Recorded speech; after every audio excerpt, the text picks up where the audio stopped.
Welcome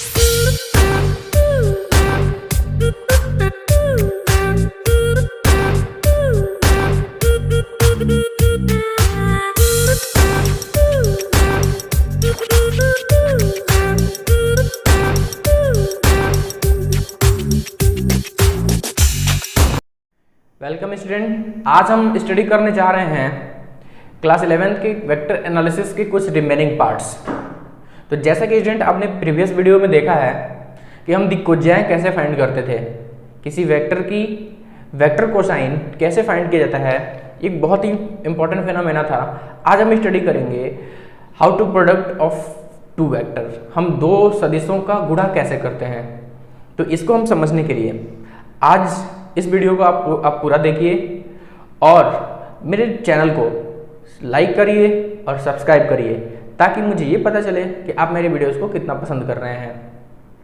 तो आइए शुरू करते हैं आज का महत्वपूर्ण बिंदु, प्रोडक्ट ऑफ वेक्टर। तो स्टूडेंट आप देख रहे हैं नेक्स्ट पॉइंट है हमारा सदिशों का गुणन, प्रोडक्ट ऑफ वेक्टर्स, कैसे सदिशों का गुणा करते हैं। इससे पहले मैं आपको बता दूं कि आप में इस चैप्टर से रिलेटेड जितने भी टॉपिक देखना चाहते हैं, मैंने प्लेलिस्ट में उन सबके वीडियोस प्रोवाइड कराए हैं। तो आप प्लेलिस्ट में जाइए और पूरे वीडियोस को वहां पे चैप्टर वाइज देख सकते हैं। तो स्टूडेंट आपकी जानकारी के लिए बता दूं, सदिशों का जो गुणा होता है वो नॉर्मल मल्टीप्लीकेशन से थोड़ा हट के होता है। जैसे मैंने अगर कहा आपसे कि 3 और 5 का गुणा करिए तो 3 गुणे 5 15 हो जाएगा, बहुत ही आसानी से आप फाइंड कर लेते हैं, क्योंकि 3 और 5 ये जो क्वांटिटीज है विदाउट डायरेक्शन है। लेकिन अगर हम सदिशों की बात करें, क्योंकि वहां पे डायरेक्शन भी होता है, तो सदिशों को गुणा करने के लिए स्टूडेंट हम दो प्रक्रियाओं का अध्ययन करेंगे। यहाँ पे कौन कौन सी वो दो प्रक्रियाएं हैं? तो सदिशों को गुणा करने के लिए हम दो मेथड का यूज करते हैं। पहला मेथड है दो सदिशों का सदिश गुणा, इसको इंग्लिश में student vector product of two vectors, vector product. और दूसरा होता है दो सदिशों का अदिश गुणन, इसको स्केलर प्रोडक्ट कहते हैं, स्केलर प्रोडक्ट। तो ये दो तरीके से हम गुणा करते हैं। दो सदिशों का गुणा करने के लिए हम दो विधियों का प्रयोग करेंगे। पहली विधि है सदिश गुणन और दूसरी विधि है अदिश गुणन। तो आई थिंक इन दोनों टॉपिक को समझने के लिए आपको मेरे चैनल के साथ लगातार जुड़ना पड़ेगा। मेरे प्लेलिस्ट में जाइए, मैंने वहां पे भी कुछ आपको हिंट दिए हैं। तो आइए देखते हैं सदिश गुणन क्या होता है। तो स्टूडेंट अगर मेरे पास दो वेक्टर हैं, दो सदिश राशियां हैं और दो सदिश राशियों को गुणा करने पर जो नई राशि प्राप्त होती है वह भी एक सदिश राशि अगर मिले तो ऐसे गुणन को हम सदिश गुणन कहते हैं। मैं एक बार फिर से दोहराता हूं, अगर दो राशियों के गुणा करने से जो नई राशि बनती है वो भी एक सदिश राशि हो तो हम कहेंगे कि ये जो गुणा किया गया है वो सदिश गुणन किया गया है। जैसे स्टूडेंट आपको बताया गया था कि जो बल आघूर्ण होता है, मैंने पहले चैप्टर में बताया था, जो बल आघूर्ण होता है ये बल गुणे विस्थापन इस फार्मूले द्वारा दिया जाता है। बल आघूर्ण एक सदिश राशि है, क्यों? क्योंकि इसमें डायरेक्शन भी होता है, दिशा भी होती है। अब बल के बारे में अगर डिस्कस करें तो बल भी एक सदिश राशि है और विस्थापन भी एक सदिश राशि है। स्टूडेंट यहाँ पर दो सदिशों के गुणा करने से एक नई सदिश राशि प्राप्त हो रही है, अर्थात यहाँ पर जो गुणा किया गया है इस गुणन को हम कहेंगे सदिश गुणन। अर्थात दो सदिशों के गुणा से अगर सदिश राशि ही प्राप्त होती है तो ऐसे गुणन को हम सदिश गुणन के नाम से जानेंगे। लेकिन जो अदिश गुणन होता है, स्केलर प्रोडक्ट, ये क्या होता है स्टूडेंट? तो अगर हम दो सदिश राशियों का गुणा करते हैं, वहां पे भी दो सदिश राशियां होंगी, क्योंकि हम सदिश राशियों का ही गुणा पढ़ रहे हैं। अगर दो सदिश राशियों के गुणा करने से हमको कोई अदिश राशि प्राप्त हो जाती है तो ऐसे गुणन को हम कहेंगे अदिश गुणन। जैसे मैं फिर से आपको एग्जाम्पल के साथ बताता हूं। जैसे स्टूडेंट आपने कार्य के बारे में पढ़ा था, वर्क। तो वर्क का डिफिनेशन और formula, work is equal to, आप फार्मूला पढ़े थे फोर्स इनटू डिस्प्लेसमेंट, बल गुणे विस्थापन। तो जैसा कि आप देख रहे हैं कि कार्य जो होता है वो एक अदिश राशि होती है। कार्य में कोई भी दिशा हम निर्धारित नहीं करते हैं, ये एक अदिश राशि होती है। जबकि बल जो है ये सदिश राशि है स्टूडेंट, और विस्थापन जो है ये भी एक सदिश राशि है। तो हम देख रहे हैं दो सदिशों के गुणा करने पर एक अदिश राशि प्राप्त हो रही है। तो यहाँ पर जो गुणा किया गया है इस गुणन को हम कहेंगे अदिश गुणन। तो आई थिंक आपको समझ में आ गया होगा सदिश गुणन क्या होते हैं स्टूडेंट। दो सदिशों के गुणा करने से अगर आपको सदिश राशि प्राप्त हो तो उसे सदिश गुणन कहेंगे, और दो सदिश राशियों के गुणा करने से अगर आपको अदिश राशि प्राप्त हो तो ऐसे गुणन को अदिश गुणन कहेंगे। आपकी जानकारी के लिए बताऊं, सदिश राशियों के गुणन को स्टूडेंट हम क्रॉस प्रोडक्ट क्रॉस द्वारा दिखाते हैं, इसको पढ़ते हैं क्रॉस।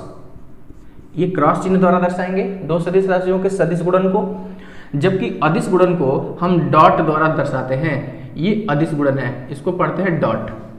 तो आपको ये भी पॉइंट नोट करना पड़ेगा, अगर दो सदिशों में अगर कहीं डॉट से दर्शाया गया है तो जो उसका रिजल्टेंट मिलेगा वो एक डॉट प्रोडक्ट होगा अर्थात अदिश गुणन होगा, और दो सदिश राशियों के गुणन से अगर क्रॉस द्वारा दर्शाया गया है तो एक क्रॉस प्रोडक्ट होगा यानी सदिश गुणन होगा। तो हम यहाँ पर डिस्कस करने जा रहे हैं कि सदिश और अदिश राशियों के हम वेक्टर प्रोडक्ट कैसे फाइंड करते हैं। तो आइए देखते हैं vector product of two vector. तो स्टूडेंट अगर हम देखें, अगर मान लीजिए मेरे पास एक वेक्टर क्वांटिटी है वेक्टर ए और एक वेक्टर क्वांटिटी है वेक्टर बी, और हम इन दोनों वेक्टर क्वांटिटियों के वेक्टर प्रोडक्ट फाइंड करना चाहते हैं यानी सदिश गुणन फाइंड करना चाहते हैं, तो आपको मैं एक फार्मूला बता देता हूँ, डिफिनेशन के बाद आप फार्मूला नोट कर सकते हैं। स्टूडेंट ये हो जाएगा, दो वेक्टरों का अगर वेक्टर प्रोडक्ट निकालेंगे तो क्या पढ़ेंगे, ए क्रॉस वेक्टर बी, और कैसे रिप्रेजेंट करते हैं स्टूडेंट, ये हो जाएगा वेक्टर ए का मैग्नीट्यूड ले लेते हैं, वेक्टर ए का मैग्नीट्यूड इंटू वेक्टर बी का मैग्नीट्यूड इंटू साइन थीटा, जो दोनों के बीच एंगल क्रिएट होगा। जैसे कि आप मान लीजिए एक वेक्टर ए है और एक दूसरा वेक्टर बी है, ये वेक्टर बी ये वेक्टर ए, और मुझे थीटा एंगल पर इन दोनों का प्रोडक्ट फाइंड करना है। तो हम क्या यूज करेंगे, ए का मैग्नीट्यूड ले लेंगे, फिर बी का मैग्नीट्यूड ले लेंगे, फिर हम ले लेंगे इन दोनों के बीच के एंगल की ज्या यानी साइन, और इस फार्मूले से आप vector product of two vector निकाल सकते हैं। एक जानकारी के लिए और बात बता देता हूँ स्टूडेंट, दो वेक्टरों का अगर सदिश गुणन निकालना है तो उसमें एक दिशा भी होती है। तो दिशा को निर्धारित करने के लिए आप एक नया वेक्टर रिप्रेजेंट करते हैं जिसे एन कैप से रिप्रेजेंट किया जाता है। तो यहाँ पर वेक्टर ए और वेक्टर बी का vector product A B sine theta into N cap. N cap जो होता है, एन कैप एक एकांक सदिश, जैसा कि मैंने आपको बताया था प्रीवियस वीडियो में, इसको हम एकांक सदिश कहते हैं। एकांक सदिश जो दो वेक्टर है उनकी दिशा में लिया जाता है। तो हम कैसे फाइंड करेंगे, vector A cross vector B equal to vector A का मॉड इंटू वेक्टर बी का मॉड इंटू साइन थीटा, ऐसे आप फाइंड कर सकते हैं। तो मैं आपको थोड़ा सा पीछे लेके चलता हूँ स्टूडेंट, यहाँ पर जो टॉर्क के बारे में डिस्कशन हो रहा था, ये टॉर्क जो होता है ये एक वेक्टर क्वांटिटी है। तो tau equal to vector F cross vector D या vector D cross vector F, क्योंकि डायरेक्शन भी होता है तो पहले हम दिशा ले लेते हैं, तो vector D cross vector F, इस फार्मूले से हम फाइंड करते हैं। लेकिन अगर हम इसका मैग्नीट्यूड फाइंड करना चाहते हैं तो हम क्या लिखेंगे स्टूडेंट, तो इसका मैग्नीट्यूड हो जाएगा टाउ इक्वल टू डी का वेक्टर डी का मैग्नीट्यूड डी हो जाएगा into F into sine theta. तो ये टाउ का एक अलजेब्रिक फार्मूला है, tau equal to D F sine theta. ये साइन थीटा क्यों आया, क्योंकि ये दो प्रोडक्ट जो होते हैं वो वेक्टर प्रोडक्ट हैं, इसलिए हम इनके बीच के एंगल को साइन के साथ रिप्रेजेंट करेंगे स्टूडेंट। तो आप इस फार्मूले को जरूर नोट करिए। तो ऐसे ही हम नेक्स्ट फार्मूला भी फाइंड कर सकते हैं। अदिश गुणन कैसे निकालते हैं, तो अदिश गुणन निकालने के लिए हम फार्मूला यूज करते हैं, अगर a और b अगर ये दो वेक्टर हैं तो इनका अदिश गुणन निकालना हो तो अदिश गुणन निकालने के लिए हम फार्मूला लिखेंगे, क्वेश्चन फार्मूला यूज करेंगे vector a dot vector b। पढ़ने का भी तरीका है स्टूडेंट, यहाँ पर पढ़ते हैं vector a cross vector b, यहाँ पर पढ़ेंगे vector a dot vector b, और कैसे रिप्रेजेंट करेंगे, तो वेक्टर a का मॉड इंटू वेक्टर b का मॉड इंटू यहाँ पर स्टूडेंट हम लेंगे कॉस थीटा। यहाँ पर कोई डायरेक्शन नहीं होता है तो डायरेक्शन नहीं लेंगे, यहाँ पर एक डायरेक्शन लेना पड़ता है, यहाँ पर कोई डायरेक्शन नहीं। तो हम ऐसे फाइंड कर लेते हैं a और b का डॉट प्रोडक्ट। तो इस तरह से अगर हम देखें W के लिए फार्मूला, तो W equal to vector F dot vector D, ये हम वेक्टर फॉर्म में ये सूत्र का हम निर्माण करते हैं। तो आई थिंक आपको सदिशों का गुणन निकालने आ गया होगा। तो इस टॉपिक से रिलेटेड जितने भी वीडियो हैं मैंने प्लेलिस्ट में दिए हैं। अब हम थोड़ा सा यहाँ पर एक चीज़ और सीखेंगे कि अगर हम एक्सिस के साथ प्रोडक्ट करना चाहते हैं, जैसे एक्स एक्सिस, वाई एक्सिस और जेड एक्सिस, अगर इनके साथ हम प्रोडक्ट करना चाहते हैं तो कैसे करते हैं। तो आइए देखते हैं स्टूडेंट, हम लंब कोणीय एकांक सदिशों यानी एक्स वाई और जेड के सापेक्ष जो एकांक सदिश आई कैप जे कैप और के कैप होते हैं उनका प्रोडक्ट कैसे फाइंड करते हैं, जिसका रोल न्यूमेरिकल्स में बहुत ज़्यादा है। तो आइए देखते हैं लंबकोणीय एकांक सदिशों का गुणन। तो स्टूडेंट जैसे कि आप नेक्स्ट टॉपिक देख रहे हैं, हम लंबकोणीय एकांक सदिशों का गुणन कैसे फाइंड करते हैं। Ortho vector product of orthogonal vectors.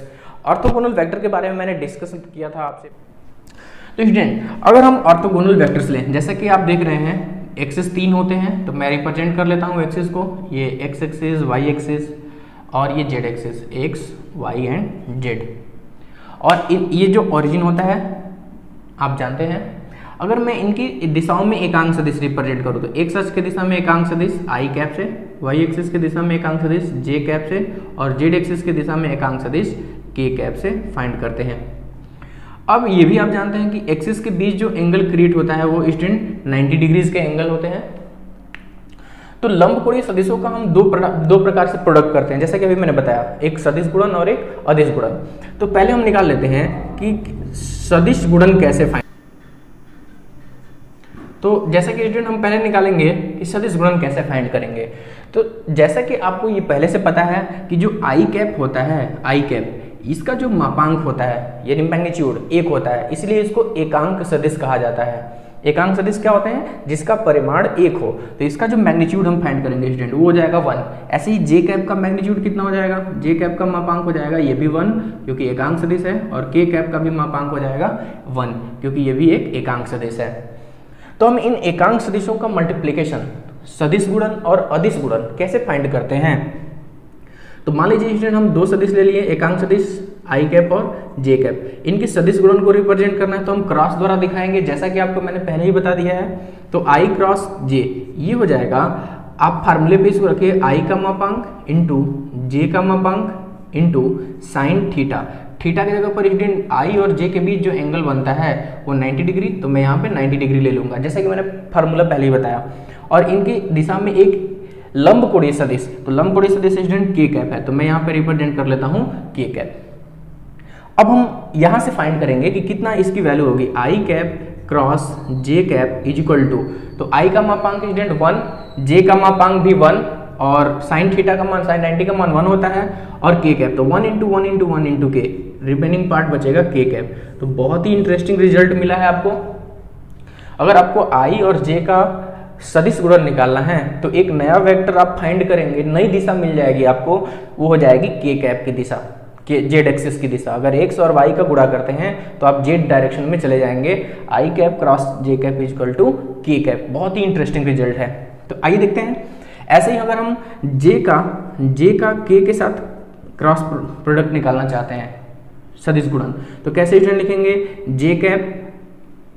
J cap का मापांक इंटू के कैप का मापांक इंटू जे और के बीच जितना एंगल बन रहा है, तो यहाँ पर भी 90 डिग्री बनता है, तो साइन 90 और इंटू इन दोनों के लंबकोणीय सदिश एकांक सदिश आई कैप ले लेंगे। तो ऐसे ही हम कह सकते हैं जे कैप क्रॉस के कैप इज इक्वल टू, ये इसका मापांक 1, इसका भी मापांक 1, साइन 90 का मान 1 होता है, तो बचेगा क्या स्टूडेंट आपके पास, आई कैप। तो ये भी एक बहुत ही इंटरेस्टिंग, ये दोनों इंपॉर्टेंट फार्मूले हैं, मतलब कंडीशंस। और ऐसे ही हम नेक्स्ट भी फाइंड कर सकते हैं, अगर हम के का आई के साथ प्रोडक्ट करना चाहते हैं, के और आई में लंबकोणीय एकांक सदिशों का गुणा, तो के क्रॉस आई करेंगे तो ये हो जाएगा के का मापांक के कैप, आई का मापांक आई कैप, साइन दोनों के बीच एंगल कितना क्रिएट हो रहा है, तो ये भी 90 डिग्री है स्टूडेंट, तो 90 लिख लेंगे, और इनटू इनकी दिशा में, इन दोनों के लंब दिशा में एक सदिश जे कैप, तो यहाँ पर जे कैप से रिप्रेजेंट कर लेंगे। तो K cap I cap is equal to ये 1, ये भी 1, साइन 90 की वैल्यू 1, तो जे कैप केवल रिमेनिंग बचेगा। तो ऐसे हम फाइंड कर लेंगे K cross I is equal to J cap. I think आपको ये प्रोडक्ट समझ में आएंगे, ये सदिश गुणन। ऐसे ही आपकी जानकारी के लिए बता दूं, चूंकि सदिश राशियां जो होती हैं वो डायरेक्शन पे डिपेंड करती हैं, तो अगर हम उल्टा चल रहे हैं तो हम प्लस पॉजिटिव वैल्यू फाइंड करेंगे, और अगर जस्ट क्लॉकवाइज अगर हम रोटेट करते हैं तो स्टूडेंट यहाँ पर जो वैल्यूज हैं ये प्लस ना होके निगेटिव हो जाती हैं, बाकी सारे डाटा वैसे ही रहेंगे। तो आई थिंक आपको ये समझ में आ गया होगा कि कैसे हम सदिश गुणन निकालते हैं। कुछ कंडीशन और यहाँ पर मैं आपको बताना चाहता हूँ स्टूडेंट। अगर मान लीजिए हमारे पास एकांक सदिश है आई, और मैं आई के साथ ही मल्टीप्लिकेशन करना चाहता हूँ, वो भी वेक्टर मल्टीप्लिकेशन, तो कैसे करेंगे स्टूडेंट। जैसा कि आप देख रहे हैं केस सेकंड में अगर हम देख लें सेकेंड कंडीशंस क्या बनते हैं मेरे पास, तो अगर हम आई के साथ क्रॉस प्रोडक्ट फाइंड करना चाहते हैं, नो डाउट फार्मूला तो वही हम यूज करेंगे। अब क्या होगा यहाँ पे रिजल्ट, आइए देख लेते हैं। तो आई का हम आई के साथ प्रोडक्ट करना चाहते हैं, तो आई का मापांक, दूसरा वेक्टर भी आई ही है तो आई का मापांक यहाँ पर भी ले लेंगे और इनटू साइन थीटा। अब चूंकि स्टूडेंट आई के साथ जो एंगल बनेगा, दो वेक्टर है एक ही डायरेक्शन में, तो एंगल जो क्रिएट करेंगे 0 डिग्री का एंगल बनाएंगे, तो यहाँ पर हम ले लेंगे 0 डिग्री और इनके लंब दिशा में एकांक सदिश। तो लंब दिशा में एकांक सदिश स्टूडेंट आई के लंब तो जे भी हो सकता है और के भी हो सकता है, तो आप कोई भी एक वेक्टर ले लीजिए, जे कैप या के कैप, यहाँ पर कोई आपको दिक्कत नहीं होनी चाहिए। इसके दिशा में लंब सदिश, जैसे मैंने यहाँ पे हमेशा लिया है एक लंब सदिश, यहाँ पर भी और यहाँ पर भी, ठीक वैसे यहाँ पर कोई भी एक आप लंब सदिश ले सकते हैं। अब हम क्या देखेंगे, इसका मैग्नीट्यूड 1 होता है, जे का मैग्नीट्यूड, आई का मैग्नीट्यूड भी 1, साइन 0 की वैल्यू 0 होती है, तो कोई भी प्रोडक्ट करेंगे पूरा टर्म 0 हो जाएगा। इट मीन्स आई क्रॉस आई जो होगा ये 0 हो जाएगा। नो डाउट स्टूडेंट, दो सदिशों का जो सदिश होता है उसी के साथ वो हमेशा 0 होगा। इस बात को बहुत ही अच्छी तरह से याद कर लीजिए, दो सदिशों का खुद के साथ जो सदिश गुणन होता है वो 0 हो जाता है। ऐसे ही हम जे का जे के साथ अगर क्रॉस प्रोडक्ट निकालेंगे तो वो भी 0 हो जाएगा। ऐसे ही के का के साथ क्रॉस प्रोडक्ट निकालेंगे तो ये भी 0 हो जाएंगे। तो आई थिंक आपको ये सदिश गुणन बहुत अच्छे समझ में आएगा। समझ में आया तो वीडियो को लाइक जरूर करिए। तो यहाँ पर हम के का इन तीनों कंडीशन को याद रखेंगे और फिर इन तीनों कंडीशन को भी याद रखेंगे। अब हम देखेंगे कि दो सदिशों का अदिश गुणन कैसे फाइंड करते हैं। तो आइए, तो स्टूडेंट आज के अंतिम पॉइंट में हम देखेंगे कि अदिश गुणन कैसे फाइंड किया जाता है। तो अदिश गुणन फाइंड करने के लिए हमने आपको फार्मूला बताया था। मान लीजिए हम आई का जे के साथ अदिश गुणन फाइंड करना चाहते हैं, यानी आई वेक्टर आई डॉट वेक्टर जे। अदिश गुणन के लिए हम डॉट यूज करते थे जैसा कि मैंने आपको बताया था। तो इसके लिए फार्मूला आई का मापांक इंटू जे का मापांक इंटू cos थीटा। अब थीटा की जगह पर स्टूडेंट बीच में 90 डिग्री का एंगल बनता है, तो 90 इसमें कोई डायरेक्शन नहीं होता है, नहीं लेंगे। 1 इसका मैग्नीट्यूड और cos 90 की वैल्यू 0, ये पूरा टर्म कितना हो जाएगा 0। ऐसे ही स्टूडेंट हम क्या देख रहे हैं कि आई का जे के साथ अगर स्केलर प्रोडक्ट कर रहे हैं यानी अदिश गुणन कर रहे हैं, तो हम स्केलर प्रोडक्ट में 0 पा रहे हैं। ऐसे ही हम जे का के साथ निकालेंगे तो जे डॉट, क्योंकि अदिश गुणन निकाल रहे हैं, जे का के साथ डॉट प्रोडक्ट ये भी 0 हो जाएगा क्योंकि दोनों के बीच 90 डिग्री का एंगल बनेगा, तो पूरा टर्म 0। ऐसे ही के का आई के साथ निकालेंगे तो यहाँ पर भी क्या मिलेगा आपको 0। आई थिंक आपको समझ में आएगा क्योंकि एंगल 90 हो जा रहा है तो cos 90 की वैल्यू हमेशा 0 बनती जाएगी।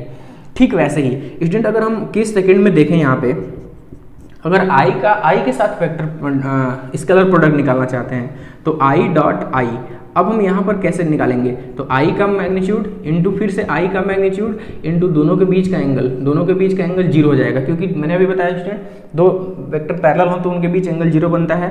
तो आई का मैग्नीट्यूड 1, यहाँ पर भी 1, cos 0 की वैल्यू 1, तो ये हो जाएगा 1, यानी आई डॉट आई ये हमेशा 1 होता है। आई थिंक आपको समझ में आया होगा। ऐसे ही हम जे डॉट जे निकालेंगे तो ये भी 1 हो जाएगा। ऐसे ही के डॉट के निकालेंगे तो एंगल 0, तो ये वैल्यू भी 1 हो जाएगी। तो मेरे ख्याल से आपको वीडियो बहुत अच्छा लगा होगा। अगर आपको वीडियो अच्छा लगता है तो अपने दोस्तों में शेयर करिए, ज़्यादा से ज़्यादा लोगों तक पहुंचाइए। आइए हमारे साथ जुड़िए, हम मिलके एक नया कंडीशन बनाएंगे एजुकेशन का, और वहाँ पे एज ए क्लासेस जैसे हम पूरे क्लास में अपने डाउट को क्लियर करते हैं, वैसे हम आपस में भी अपने डाउट को शेयर करेंगे और क्लियर करेंगे। तो ज़्यादा से ज़्यादा लोगों को जोड़िए और मेरे चैनल के साथ बने रहिए।